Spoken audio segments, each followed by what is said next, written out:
Hi. I'm Mckinnley and Ashton, reporting, filling in for Ashton Schneider. Today we're learning about the United States of America. Ooh, United States of America. The United States of America is located in North America. Ooh.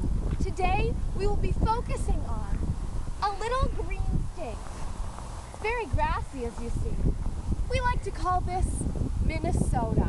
Minnesota. Minnesota is known for its beautiful lakes, the land of 10,000 lakes. But that doesn't mean that Minnesota doesn't have plants or animals or trees. Oh, look, it's a plant. A plant! Oh, look, it's a cell. Oh. A cell.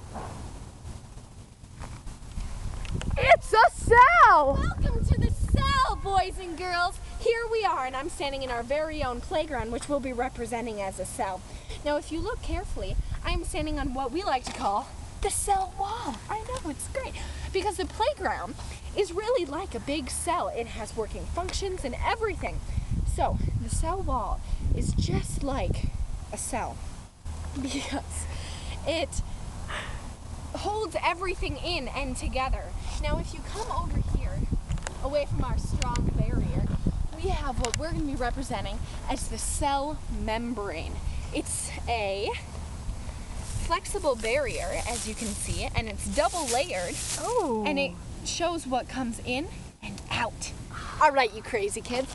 Now, this is personally one of my favorite parts of a park because it is representing our cytoskeleton. Yes. How, do you ask? I'll tell you. It helps the cell maintain its shape. I can't get through it because it's maintaining its shape. Like I'm trying, and I'm stuck inside this crazy cytoskeleton that's helping the cell maintain its shape. Just like a cytoskeleton, right? Okay. Now, welcome into the big nucleus. The nucleus. It's perfect. It is a nucleus, and I'll tell you why.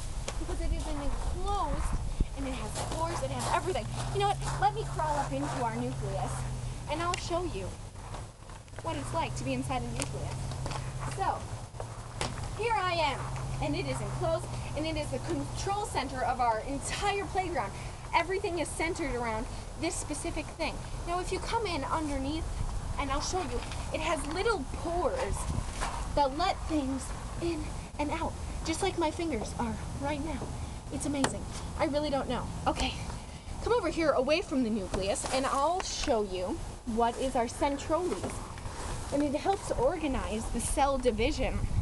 So you can take whatever needs dividing and put it into these little holes. And out comes a new, crazy, divided, organized thing. Yeah. Now let's come over here to our mitochondria. The mitochondria, wow.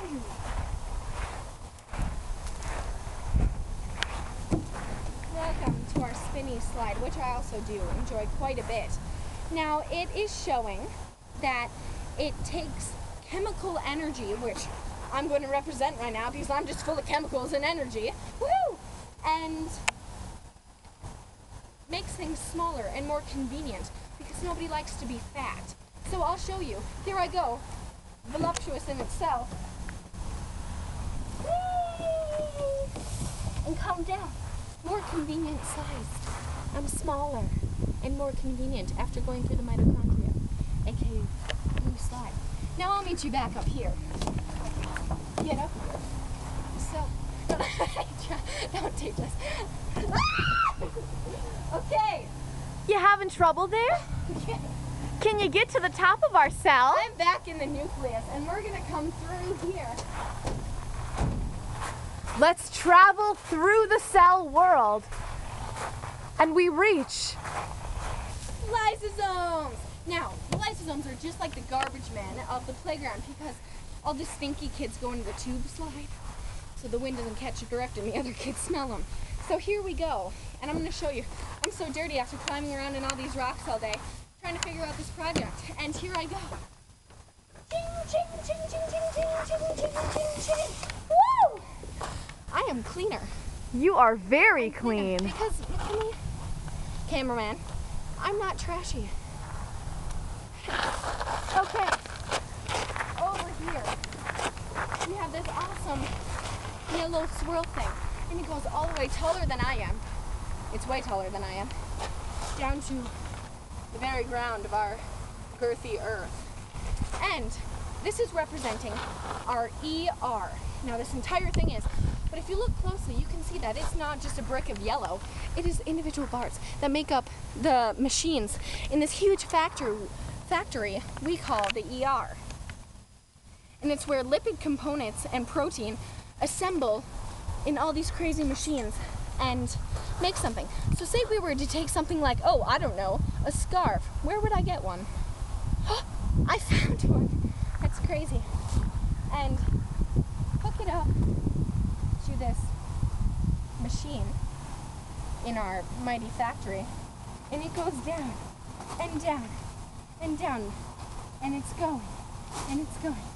And once it reaches the bottom, eventually, I promise it does, comes out a beautiful scarf, which we found. Look at that. That is beautiful. It really is. I wonder where you would even get something like this.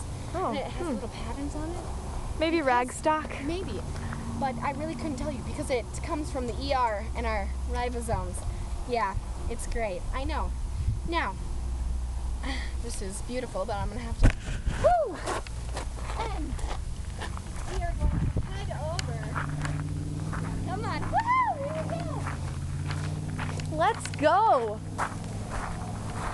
I wonder what we'll find over here.